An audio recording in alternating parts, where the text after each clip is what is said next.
Kama ni mara yako ya kwanza unatembelea chaneli yetu ya Top 5 Media, tunakuomba ubonyeze neno subscribe, kisha kwa chini itatokea alama ya kengele. Tunakuomba ubonyeze kengele hiyo ili uwe wa kwanza kupokea taarifa katika chaneli yetu.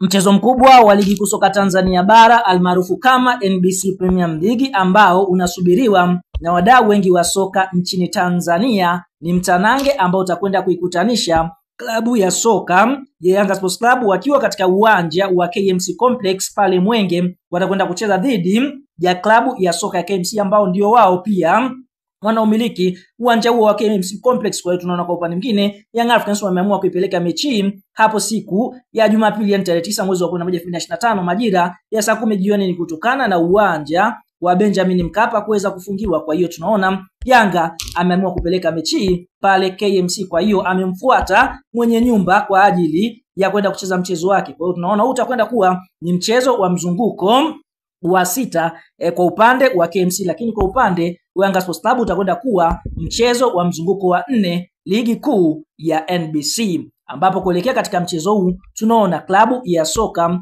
ya Yanga Sports Club wapo katika nafasi ya 3 wakiwa wamecheza michezo miwili, wameshinda mchezo wakiwa wamecheza michezo mitatu. Klabu ya soka ya Yanga Sports Club wameweza kufanikiwa kushinda michezo miwili, wakitoa sare mchezo mmoja, huku hawajapoteza mechi hata moja, wakifunga mabao 5, wao hawajaruhusu bao lolote, wakiwa na alama 7 katika nafasi ya 3 ya msimamo wa ligi kuu ya NBC. Lakini Young Africans wanakwenda kukutana na KMC ambao wao wanaburuza mkia, yani wapo nafasi ya mwisho ya 16 msimamo wa ligi kuu ya NBC, wakiwa wamecheza michezo 5, wameshinda mchezo mmoja pekee na kupoteza michezo 4. KMC ndio klabu ambayo imefunga bao moja tu mpaka sasa katika ligi kuu ya NBC, wakiwa wao wameruhusu mabao 6, wakiwa na alama 3 pekee zinazowafanya kuburuza mkia katika ligi kuu ya NBC. Bwana, kuelekea katika mchezo huu tunaona historia inaonyesha klabu ya soka ya Yanga na KMC katika mechi 10 za mwisho ambazo wamekutana, basi Young Africans wameshinda michezo 9, huku KMC wakiambulia sare, hawajawahi kuifunga Yanga katika michezo 10 ya mwisho ambayo wamekutana na timu ya wananchi ama Young Africans, timu ambayo kwa sasa ipo katika form ya hali ya juu. Bwana, kabla ya kuendelea mbali, kama ni mshabiki wa Yanga Sports Club, unaamini klabu ya soka ya Yanga itakwenda kupata ushindi mbele ya kikosi cha timu ya soka ya KMC ama Kino Boys? Like video yetu, alafu tuambie wewe unaiona Young Africans ikienda kuibuka na ushindi wa mabao mangapi dhidi ya kikosi cha timu ya soka ya KMC ama Kino Boys.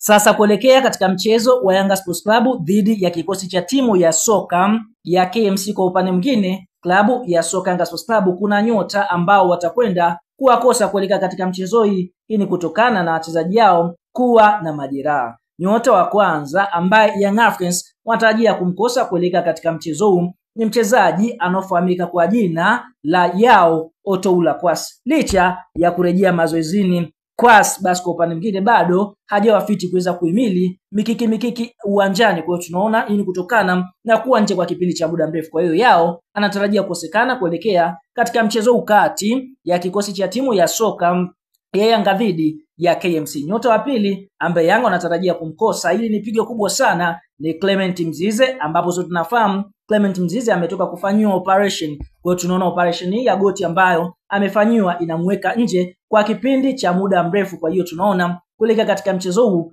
Clement Mzize naye pia anatarajia kukosekana. Kwa hiyo tunaona hiyo ndio orodha ya wachezaji confirmed ambao wanatarajia kukosekana, wengine labda wawe nje ya mipango ya kocha Pedro. Kwa hiyo kama mambo yatakwenda vizuri, basi unaweza kupewa nafasi, ama kwa upande mwingine wengine wakaweza kuachwa. Tuambie eneo la comment kukosekana kwa Clement Mzize katika eneo la ushambuliaji pale mbele. Je, aanze Prince Dube ama aanze mchezaji anaofahamika kwa jina la Celestin Ekwa? Toa maoni katika comment kama kawaida, na sisi tutakuja kuyasoma maoni yako.